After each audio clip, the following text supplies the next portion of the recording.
comments are for you, Chief Beck. Hold on, stop the clock for a second. Whoever's phone is going off, can you please stop it? Okay, Chief Beck. Recently, I saw you in an independent film. Your comments were on Facebook, and I also saw the film, I believe it was on Showtime or whatever. In any case, you were asked by the interviewer about racial profiling and racial bias. And you said early on in your career you worked undercover and you had long hair. You said you were stopped hundreds of times by LAPD until you cut your hair. Then the stops cease. Chief Beck, you also said that those of us who are stopped need to carry empathy in our hearts and to show empathy when an officer is stopping us. And these are your comments. I may be paraphrasing, but you know that's what you said.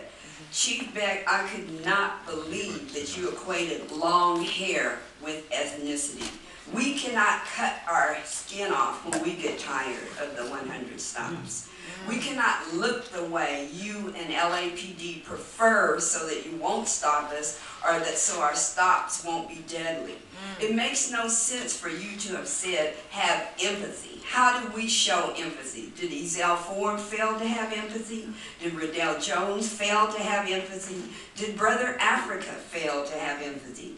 I felt that you had an opportunity when you made that film, and I know you get to have cuts and re-say things. You had an opportunity to try to bring the community together, to say something profound, to say something that helps us understand what happens.